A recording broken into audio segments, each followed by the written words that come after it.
shock effect in the overall combined arms fight, which is the only way they're going to defeat Russia. What I mean by a combined arms fight is tanks, artillery, infantry, air defense platforms, drones, close air support, all of these things synchronized together. Think Blitzkrieg, World War II, think Desert Storm, think how successful units go on the offense. They all fight combined as a team. That's the only way that they're going to defeat Russia on this battlefield in Ukraine. So there's just one component of it. And some people are even arguing, which is why you didn't have to send them initially. They could have done this with Bradleys and Strikers. They didn't necessarily need the tank component. The tank component brings shock effect. High mobility, high survivability for the crew. That's one component of the entire combined arms. So, first of all, I'm confused as to when they would actually get these Abrams tanks, our tanks. I heard the projection of a year and a half from now from one analyst yesterday. How long do you think it'll be before they're actually rolling across? Right, that's probably right, because they can't take the tanks that we currently have that we use, because we use a certain kind of panel on the sides of our tanks that's highly classified that we don't want other countries to use, that provides more survivability for our crew. So we have an export version of this tank that has been sold to Saudi Arabia, Egypt, and some other countries. Ukraine's got a few. So those tanks would be the ones that would go. We would literally buy them back from those countries, ship them there, or somehow figure out some kind of arrangement for them to go there. The Leopard 2s, which is what the Germans have agreed to, those are really a lesser quality tank. They provide volume of tank for military, and they're all over Europe. There's 12 or 13 countries that have them. The Germans have now released permission for them to be transferred to Ukraine, and I think that the Poles, who are taking the lead in this effort, have about 100 that they've gathered that they're going to send. So that's going to be an initial supply, really not enough, and there's going to be another 100 more targets for the Russians to really take out in the field. Well, how quickly to the Leopard tanks get there? Are we talking weeks for those? Yeah, they can get there sooner. It's still months, though, because you got to train crews. It's not just a video game, right? You've got to put crews of 3 and 4 soldiers in them. You have to have the ammunition for them. You have to have fuel. They go on diesel. Some go on regular gasoline. Like, for example, which is why the M1 is also much more difficult. M1 tanks, the supply chain is all U.S.-based. The mechanics, the packs, the fuel, everything that goes with an M1 tank is a much more difficult supply chain. The supply chain for the Leopards is a little bit different, but it's still months. It's still months away, and the time is not on their side, because if the Russians mobilize and go on the offensive within the next 3 months, which they have the capability to, the tanks are just not going to get there on time. Mike, do you have any concern about the U.S.'s own stockpile of armaments? Are they getting a bit thin? We're shipping so much stuff? Yeah, I'm starting to. It's just, again, from a macro level, it did something on CNN, artillery rounds, and we've promised them over 1 million of artillery rounds, and they're about halfway through that. They've used about 500,000. We only really manufacture about maybe 40 or 50,000 rounds a month right now, and we seem to be shipping to them overseas. I got a note from a classmate who's in this business. He says it's even worse than that. So without getting classified information, he says that we really don't have the production capacity to keep up for the level of artillery war that is currently taking place. And it's not just the rounds, it's the fuses, it's the explosive. These are not simple devices. There's multiple components that go with them. So you add all those things together. So sure, I would be concerned, and unless the rest of the world decides to more mobilize, which means increasing their industrial capability, Ukraine's going to run out of artillery rounds in probably the next 6 to 8 months. But what about the Russians? I mean, we are the United States, and, with the military capabilities we have, they got to be struggling to keep up. Yeah, but Russia, though, in their DNA, they started making artillery rounds, I don't know, maybe 1945, and they've been manufacturing them ever since. I mean, they're just bringing them more out of the Ural Mountains. Now, again, they just have much more capacity, and they've been doing it for a lot longer. They've stored up a lot more stocks, let's say, and especially they've flipped the switch about mobilization. If you go to Russia, I've talked to folks that have been there. They say that there's ammunition factories everywhere, and they just seem to turn them on and turn them off when they want to. But the rest, the U.S. is slow to start. Once we crank up the machine, we'll be okay. But we still have got to crank up the machine, and we really haven't even started cranking up the machine. Mike, I want to make sure I understand a point you made briefly earlier. You talked about how 200 tanks would just be 200 more targets for the Russians. Is that because you feel like the Ukrainians can't furnish the other elements of a coordinated force to maximize the efficacy of the tanks? Right. I don't think they're going to still be able to put together the close air support, the artillery fires as well. You know, they've got drones, they've got other capability. They're bringing Bradleys to bear. The upper twos aren't that survivable as compared to the M1 tanks. The M1 tank, again, is the best on the battlefield. It's like a pillbox, completely survivable.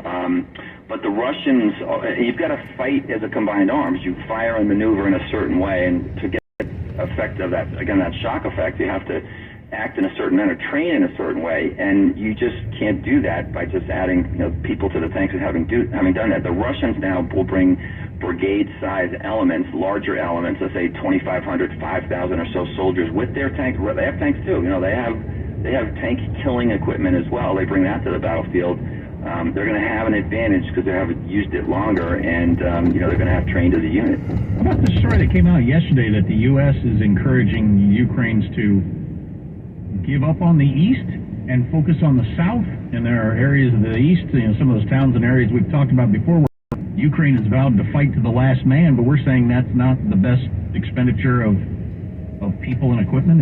What do you think of that? Yeah, we've got to get something in Ukraine's mind to say that their strategic objectives are just not in line with their, means to accomplish it. And part of that is this 800-kilometer front that they currently have, and they can't defend all across it. They've given up Soledar now. At this point, there's no soldiers. There's no strategic advantage of that place anyway, other than the Russians saying that they could claim victory there. But in the south, where they could threaten Crimea, again, if I'm the military guy in Ukraine, I'm telling the Ukraine military, they got to figure out a way to divide and conquer those Russian units in the south, get 20 or 30,000 Russians to surrender, and then actually threaten to move on Crimea. That's what get Russia's attention. But the stark reality is likely that Ukraine does give up real estate. It could give up most of those areas in the east that Russia has claimed as annexed now at this point, and that's going to be a hard pill for everyone to swallow, the world to swallow. But that's the likely scenario of this, given the fact that Russia currently occupies it. Mike, as Robert E. Lee could tell you, if you have a smaller force, you can't just stand there trading casualties with your bigger foe. How do you see the whole question of attrition going right now? Well, so Ukraine's got smarter than Russia. Russia's willing to throw its soldiers into the line, and 100,000 troops right now within a year is just unthinkable. From in our perspective, we wouldn't do something like that. But they still don't have the same numbers to do that, and we're introducing, again, more of these combat systems to the battlefield. They're going to gain some confidence with them, but they're still going to suffer a high amount of casualties. And so they have got to be very careful. Russia has more. Wars of attrition are won by countries with more industrial capacity and higher population. There's no reversing that in history. That's gone on for the last 1,000 years. All we can do is, hold it off. Some people think that we're just kind of managing this slow destruction of Ukraine, but assuredly, what those areas in the Donbass region are flattened. They're completely wrecked. There's industrial capacity ever coming out of them for the next 20 years or so. Mike Lyons, military analyst. Mike, always enlightening. Thanks so much for the time. Great, guys. Thanks for having me. Well, that last little piece was powerful. Wars of attrition are won by the bigger, more powerful country, always. Right, yeah. I would, my caveat would be that Ukraine has the industrial might of the Western world on its side. It does not have the human capital of the Western world, specifically soldiers that can get killed and you're still okay. Right. The grim human capital question. Yeah, obviously, it's a different situation. If you're backed by the United States, you're in a completely different situation. And then that part earlier, talk about a nugget that was left out of this story over the last week. Whether we gave the tanks or not, they aren't going to be there for a year and a half. That seems like it ought to be in the first sentence of this story. Yeah, I think the Abrams tanks are an overstated part of the story. They just exist to give Germany diplomatic cover. Well, it's almost got to be the case if it's going to be a year and a half before they get there. Did everybody doing this story fail to pick up on that piece of information? Because the Russians are launching an offensive in the spring. Okay, fine. But our tanks aren't going to be there for a year and a half. Well, it reminds me of, like the smartest thing Rush Limbaugh ever said was naming the media the drive-by media. Give me a paragraph on what these Abrams tanks can do. We're going to give them finally, and then we'll move on to Mike Pence's got a couple of documents in his study. They drive by. Right. Yeah, because that seems like a pretty important piece of the story. I would say, yeah. Certainly to the Ukrainians. Well, and to the Russians it is. Yeah. You can always comment on stories. Text line is 415-295-KFTC. Much on the way. Armstrong and Getty. Attention. If you owe money to the IRS, this is an important announcement. The IRS is gearing up for collection actions like never before, reinstating their forced compliance policies by levying bank accounts, garnishing wages, and seizing property. Penalties and interest compound daily, making it seem impossible to get out of tax debt. Don't let the IRS destroy your life. Call Tax Network USA, one of the nation's leading tax relief firms. Their attorneys and licensed tax professionals have proven strategies to swiftly settle your tax matter for good. Tax Network USA, an A-plus rated firm, has saved over $500 million of tax debt for their clients, and with their client satisfaction guarantee, they will fight for you to get the best deal possible with the IRS. Call Tax Network USA now, 1-800-245-6000. That's 1-800-245-6000. 1-800-245-6000. Don't wave your rights, we'll fight for you. Saving money on your taxes, that's all we do. I'll second guest dinners with friends because they can be interrupted by diarrhea, gas, bloating, stomach pain, or oily stools. It turns out I have EPI, or exocrine pancreatic insufficiency, which means I'm missing the enzymes needed to digest food. My doctor prescribed Creon, pancrelipase, an oral prescription medication that replaces pancreatic digestive enzymes. Creon treats EPI due to cystic fibrosis, chronic pancreatitis, pancreatectomy, or other conditions. Creon may increase your chance of fibrosing colonopathy, a rare bowel disorder. Tell your doctor if you have a history of intestinal blockage or scarring or thickening of your bowel wall, if you're allergic to pork, or if you have gout, kidney problems, or worsening of painful swollen joints. Call your doctor if you have any unusual or severe gastrointestinal symptoms or allergic reactions. Take Creon as directed by your doctor and only with food. Do not chew capsules, as this may cause mouth irritation. Other side effects may include blood sugar changes, gas, dizziness, sore throat, and cough. These are not all the side effects of Creon. Creon is the #1 prescribed EPI treatment. Ask your doctor about Creon for EPI and visit creoninfo.com or call 800-633-9110 to learn more. That's CREON-info.com. Do you own land? It's different to sell land than a home. But here's good news. Bob and Sandy Jameson, the Jameson team with Toscana Properties, they're experts in selling land too. Like Dave had this piece of land in San Mateo County, owned it for 30 years. The market has changed so much, land can be tough to sell, but the Jameson team had the solution. With their auction program, they were able to generate multiple offers and sold the property for a great price in less than 30 days. Sandy also helped Dave get the property cleaned up and ready for the new buyer. They do everything. We all know interest rates are up. How's that affect the housing market? Buyers, sellers will get the right answers from the Jameson team. Bob and Sandy Jameson know the market, and they can let you know. Yeah, whether it's my residence, some land, a rental place, call the Jameson team. I've been in real estate. I know who to trust. I trust Bob and Sandy, and you can too. Give them a call. Get acquainted. 408-686-HOME. That's 408-686-HOME. Or go online to sandyhasbuyers.com. sandyhasbuyers.com. The Jameson Team Toscana Properties DRE license number 01845393. Balance of nature, changing the world one life at a time. I'm a physician, and I still see patients every day. And, so I tell my patients about this. And they ask me, what are you taking? And so I tell them, taking Balance of Nature. And they go, oh, yeah, I've heard about that. So I tell them how to get it. I give them your telephone number, 246-8751. And I tell them, call this number. And I said, they'll take care of you after that. So, I'm a primary care. I really think that it works well for people to have fruits, vegetables. Start your journey to better health with Balance of Nature right now. Call 1-800-246-8751 or go to balanceofnature.com for more information or to place your order. Shipping is always free. And don't forget to get 35% off your first order as a preferred customer by using discount FO. You know, I grew up hearing that women are bad with money, but like many of you, I spent years paying bills, managing checking accounts, and taking care of my family. So, turns out women are pretty good with money after all. And now, I'm taking control of my financial future by saving for retirement. It's never too late to start, and there's a great website to help you. Check out WeSaySaveIt.org and jumpstart your retirement savings on your budget and your timeline. That's WeSaySaveIt.org. Brought to you by AARP and the Ad Council. Access to cutting-edge treatment can help make long-term survival possible. Stand Up to Cancer and the Lustgarten Foundation have teamed up to bring pancreatic cancer clinical trials to those who need them. For more information, visit pancreaticcancercollective.org. Animals make our world better, so American Humane says adopt from a local rescue or shelter, become a rescue volunteer, choose humane foods, and support certified wildlife centers. Visit AmericanHumane.org to learn more.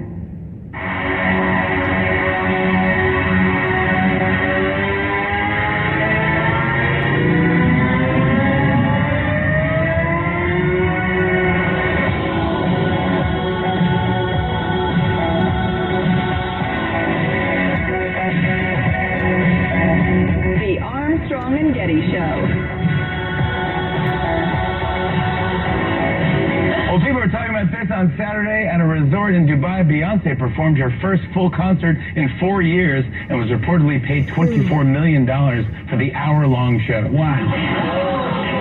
$24 million for a 1-hour performance. Even Aaron Judge was like, damn, that is a lot of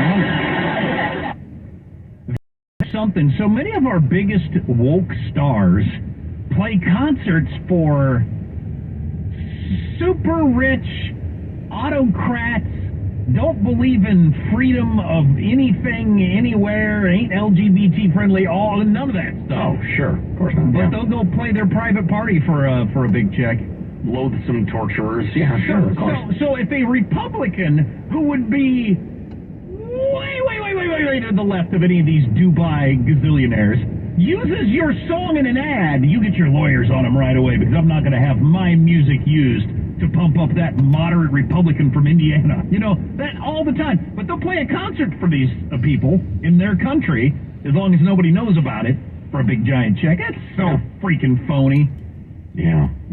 By the way, if Kim Jong-un is listening, Dead Flowers are willing to play North Korea for, let's say, I don't know, $5 million. Plus expenses. I don't know these particular people, so I shouldn't say anything too harsh, or I'll end up on the wrong end of a bone saw. But, you know, some of the concerts have been played for various Saudi princes and stuff in the past. These people do loathsome things in their real life world. Oh yeah. And you're playing a concert for them while you spout crap Grammys? Are you kidding me? They couldn't be rapier, for instance. All right, well, that's serious. So, anyway. How many $1 million for an hour? It was 24. Oh my God! That's your entire career. You don't even ever need to do anything before. Jeez. Well, even if her cut, personally, is a fifth of that. After paying the crew and the musicians and the backup dancers and the travel expenses, needless to say, even if her cut is, 20% of that, that's spectacular money. Oh, I'd say. Yeah. Well, I'm sure she flew there in the nicest private jet that exists and was picked up by a Bentley and taken to the nicest hotel you've ever seen. So, I mean, the process wouldn't be bad either. No, indeed. Are you kidding me? Yeah, with probably a stop in the Seychelles and Paris and whatever on the way there. Yeah, I don't know how that goes. I haven't lived that life. Really interesting. Speaking of really interesting, man, we got a lot of great emails, and we haven't had much of a chance to slip them in, but here's a little bonus mailbag for you. Jack has lost his ability to taste sweet. Which is causing me to eat your life. It's causing me to eat more sweets, which is not what I thought would have happened, but it is. Yeah, you're chasing it. Obviously, your brain has a need for it. Your need for berries to balance all that impala you ate as a caveman, whatever.